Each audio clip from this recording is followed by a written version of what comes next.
हरि परमात्मा जो वचन है। मछली ने तो कांटे में लाग लगी थी मांस की या आटा की, वो खाने नहीं। जो आत्मा जो महापुरुष हरि परमात्मा के वचन को पकड़ेगा तो हरि परमात्मा वचन के कारण ऐसा झटका मारेंगे कि संसार रूप भवसागर से पार होगा। नारायण साकार हरि की संपूर्ण ब्रह्मांड में सदा सदा के लिए जय जयकार हो, जय जयकार हो, जय जयकार हो। सत्य के साथ के प्रेमी अनुरागी, मैं अपनी आप बीती बता रहा हूं। जिस तरह से यहाँ सत्य का साथ का ये महापर्व का आयोजन चल रहा है, इसी तरह से नजफगढ़ में भी, दिल्ली में नजफगढ़ स्थान है, वहां भी सत्य का साथ का आयोजन चल रहा है। अभी तो मार्च का महीना है, वो जून का महीना था, बहुत भीषण गर्मी होती है दिल्ली के, सभी जगह होती है। श्रीमान जी खुद बीती में आना चाहिए। आप एडवोकेट हैं, हिंदुस्तान विदेशों में भी भ्रमण करते हैं, खुद बीती में आना चाहिए। अगर सत्यता के आधार पर आपने सत्य का साक्षात्कार किया है, दीदार किया है, दर्शन किया है, तब ये ठाकुर एपीसी जो सुप्रीम कोर्ट में वकालत करता है, तब यहाँ दिखाई दे रहा है कि साक्षात्कार न किया होता तो यहाँ आना संभव। ये छक्का मारना चाहिए।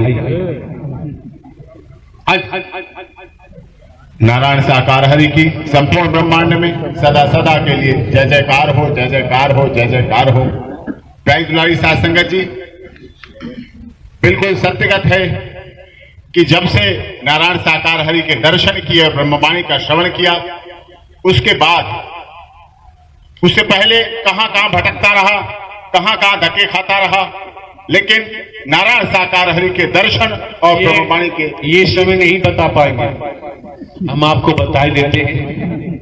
ये श्रीमान जी एक शाहजहांपुर जिले में तहसील है तिलहर, वहां के मूल निवासी है। फार्म हाउस वगैरह है कई जगह, दिल्ली में भी महल बने हुए हैं, धन की कोई कमी नहीं है, वकालत ऐसी जगह करते हैं, करेंसी की कमी नहीं है, इन्हें क्या जरूरत है आने की। अगर इन्होंने सत्य का साक्षात्कार किया है और देख लिया कि कुछ भी साथ जाने वाला नहीं, साक्षात्कार हो गया, अब जीवन में हर पल हर क्षण हरि परमात्मा ने कितनी मेहर किया है, कैसी मेहर किया है। क्या सरकार के किसी विभाग में किसी को नौकरी मिल जाती है, चाहे पीएम की हो, अधिकारी कर्मचारी की हो, तो जहां जाता है तो यही कहता है, कहाँ भैया क्या कर रहे हो, कि सरकारी नौकरी कर रहे हो। और सरकारी नौकरी की सुनकर सामने वाला संतुष्ट हो जाता है, इससे आगे कुछ कहना ही नहीं है, संतुष्ट हो जाता है। ये कोई संस्कार था न था हम नहीं कह सकते, लेकिन प्रारब्ध था, उसके कारण हरि परमात्मा ने अपने विभाग में सेवा का कर्म दे दिया है। इससे बड़ा कोई सौभाग्य किसी आदमी ने नहीं दिया है। ब्रह्मांड के रचयिता ने दिया है, ब्रह्मांड के संचालन कर्ता ने दिया है, ब्रह्मांड के संहार कर्ता ने दिया है। इससे बड़ा सौभाग्य और क्या होगा। भक्त प्रहलाद का नाम लो, ध्रुव का नाम लो, हनुमान जी का नाम आता है, रैदास जी का नाम आता है, साउथ इंडिया में तन्ना जी मन्ना जी का नाम आता है, शंकर ब्रह्मा विष्णु राम श्री कृष्ण की कथाएं सुनते हैं, देवी दुर्गा हनुमान जी कथाएं सुनते हैं। सुनकर हम कहां तक पहुंचे हैं, अपना स्वयं का निरीक्षण करना चाहिए। अगर हमारा वेग गिर जा रहा है तो फिर हमें सतर्क सावधान हो जाना चाहिए, अटेंशन हो जाना चाहिए। क्यों? ये जीवन बर्बाद करने के लिए नहीं मिला है। अनंत कालों से तो इस भवसागर में, मृत्यु लोक में भटकते हो गई। अब सद्ज्ञान मिला, अब तारनहार मिला है,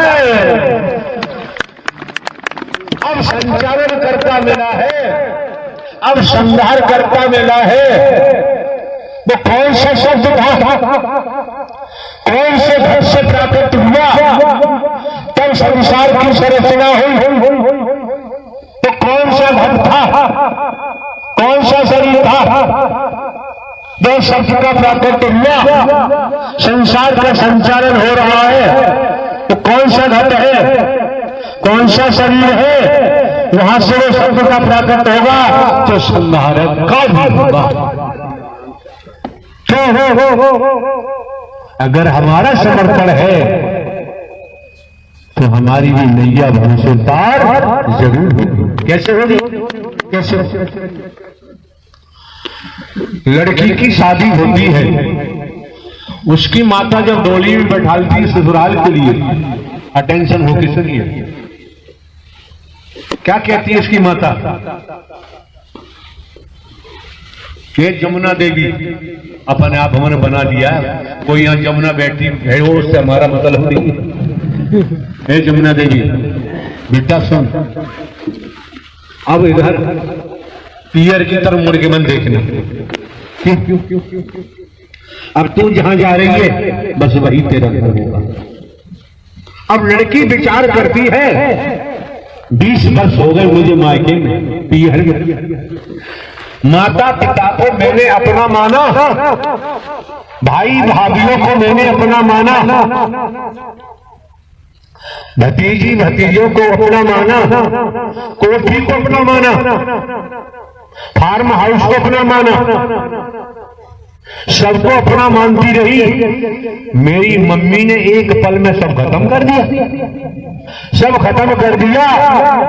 अब मैं ससुराल जा रही हूं, अगर वहां भी ऐसा हुआ तब मेरा क्या होगा? ये कॉमन सेंस की बात है, ये समझने की बात है। तब क्या होगा? अब विचार करने लगी। ससुराल पहुंचती है लड़की दुल्हन बनकर, अब वहां काम काज में लग जाती है। परिवार है, बर्तन भी साफ करना है, खाना भी बनाना है, झाड़ू भी है, एक नहीं अनेक लोगों के कपड़े वस्त्र भी साफ करने हैं, बर्तन भी साफ करने हैं। और जिसके साथ शादी होके गई उसका अभी मुख भी नहीं देखा लड़की, उस दुल्हन ने लगी रही, कर्म करती रही, समझो पकड़े बोला जा रहा है, कर्म करती रही, कर्म को नहीं ठुकराया। तो समय आने पर पति टपक पड़ा। क्या बोला? पति उसके सामने टपक पड़ा। अगर वो काम धाम को छोड़ देती तो समस्या खड़ी हो जाती, कर्म नहीं छोड़ा तो कर्म करने के बाद पति टपक पड़ा। जब पति टपक पड़ा, अगर हम भी वचन मान के कर्म करेंगे तो हरि परमात्मा आपको लेने को कब टपक पड़े सामने दिखाई देगा, कहीं तलाश करने की जरूरत नहीं पड़ेगी। आप भली भांति जानते हैं, राजा रहे न रंग, बड़ी रहे न औलिया, संतरी रहे न मंत्री, अधिकारी रहे न कर्मचारी, जो आया है सो जाएगा, राजा रंग फकीर। जिसके तन का समय आ गया मृत्यु होगी। लेकिन देखना यही है कि जज साहब का एग्जाम्पल प्रस्तुत किया था, कर्म की मार से कोई बच नहीं सकता। आज आपको सत्य का साथ देकर मानव मंगल बैलेंस भावना समागम के माध्यम से आपके जीवन को खुशनुमा बनाया जा रहा है, आपके जीवन को आनंदित बनाया जा रहा है, दुख हो चाहे सुख आनंद से जीने की कला दी जा रही है, और आत्म कल्याण करने के लिए दर्शन और वचन का पालन एक ढेला चढ़ावे की बात नहीं कही जा रही है।